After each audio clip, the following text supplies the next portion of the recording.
Hey all, here at OS Reviews. Today we're doing a quick comparison between the Amazfit Bip U versus the Amazfit GTS 2 Mini and the Amazfit GTS 2. So all three of these are current generation smartwatches from Amazfit that have square displays that you can pick up at varying prices. So from left to right, they represent kind of the pricing strategy. The left here is the cheapest from them that sells for only around 60 bucks compared to the newest GTS 2 Mini that sells for around 100 versus the full version of the GTS 2 sells for 180. Now we've covered all three of these smartwatches in depth with our full video reviews, so you can check out those if you're curious about how they perform individually, but here's a highlight of kind of the biggest differences between them. So starting with the construction quality and build, Bip U has the most lightweight form factor because the entire body here is made out of polycarbonate plastic. The display is protected by a 2.5D curved Corning Gorilla Glass, which is actually the same glass that's used on all three of these displays. So the resistance to wear and tear should be also pretty similar.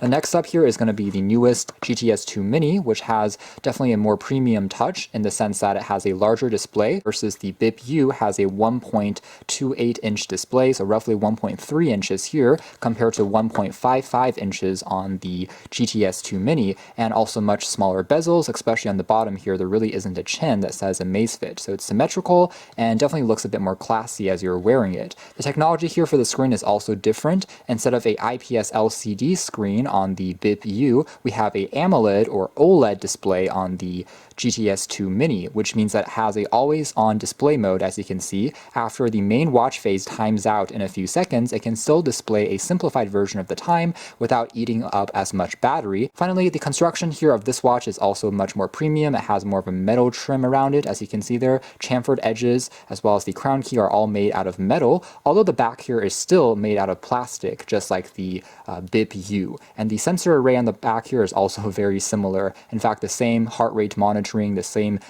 sleep tracking, the same charging mechanism are used on all three of these smartwatches. And the overall profile is not too different as you are wearing it. Finally, we come to the last watch here, the full version of the GTS 2. It's also the largest watch out of the bunch. Display measures 1.65 inches, so about 0.1 inches larger than the GTS 2 Mini. To be completely honest though, that small difference, 0.1 inches, isn't really obvious unless you are comparing it really side by side. The screen here is again constructed out of AMOLED or OLED, has a always-on display function, and the frame is once again being made out of metal, not too surprising.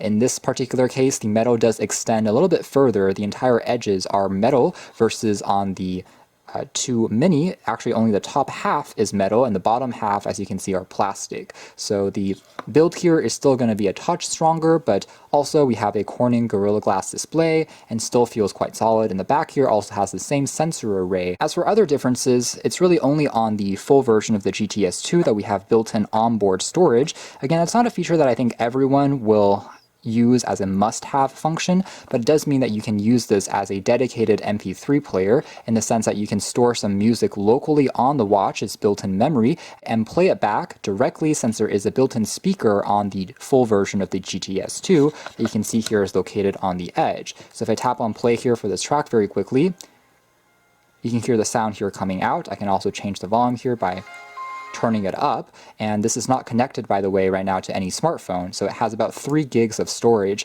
which is missing on these two other cheaper smartwatches. Only these two watches, the 2 Mini and the 2, have built-in GPS, which means that you can track your route directly on these watches without even connecting to your phone, which can be pretty convenient. So if I tap on workout history, here's a run that I was performing, and you can see it's tracked my location here on its map very well without even using my phone's GPS. Again, that's something that the Bip U, the regular version, does not have. However, there is also a Pro version of the Bip called the Bip U Pro that does add built-in GPS. However, for that version, you have to shell out around $15 extra. So at that point, the Amazfit Bip U Pro really isn't that different in terms of pricing to the regular GTS 2 Mini. However, even the Pro version of the Bip U will still have a IPS LCD screen, which is smaller and compared to the larger AMOLED display of the 2 Mini, which in my opinion does make it a slightly stronger value. Both the GTS 2 Mini and the GTS 2 have built-in microphones, which you can use to access a smart assistant assistant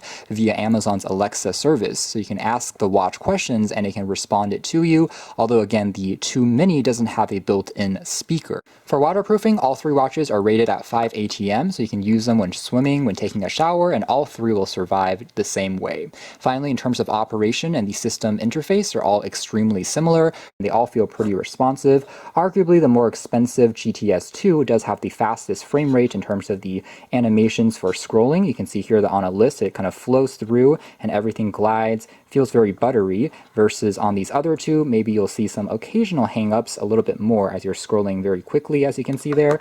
But again, the difference is not that obvious, and for the most part, it really isn't a deal breaker considering the pretty big gap in terms of price point. Heart rate accuracy is all very similar. You can track that continuously. Sleep tracking is also the same on all 3 in terms of accuracy. You can track even naps during the day. No real differences there. And in terms of sports, it's also pretty similar, give and take. As far as accuracy of the step count is concerned, that's something I quickly touched on in the review of the 2 Mini that maybe folks have missed if they didn't catch that video, so I'll reiterate it here. One thing I found when testing all of these watches is the regular GTS 2 is the most conservative in terms of counting steps. So if I walked 100 steps, it would often display 90 steps or 95 steps, versus the BIP U was a little bit on the more aggressive side. So it would count 105 steps or 110 steps if I walked 100 steps. But both are well within the margin of error that I consider to be acceptable, and all 3 watches, again, don't have built-in blood pressure monitoring, so just one quick thing to keep in mind. And they also don't have body temperature monitoring just yet. As for battery life, I would say the current best battery life actually goes to the GTS 2 Mini. It's running on the latest software, so it has the most optimization. The AMOLED screen here is pretty energy efficient, and overall I was able to get around 10 days of regular usage before I needed to recharge it again, and then the BIP U falls just slightly short of that, and then the GTS 2 is the lowest out of the bunch. I could only get around 5 days or so before I needed to recharge it in regular usage with various tracking modes and heart rate monitoring on. Of course, if you want to be super conservative and turn on airplane mode and disable things like heart rate monitoring and never use the GPS, you can of course elongate the battery life. There is a eco mode or a super reduced mode that can get it upwards of 1 month, but it also strips away many of the smart functions of a smartwatch. So that's more or less it as far as a quick roundup between these 3 popular smartwatches from Amazfit, and to be completely honest, all 3 of these are already considered to be very good values on the market.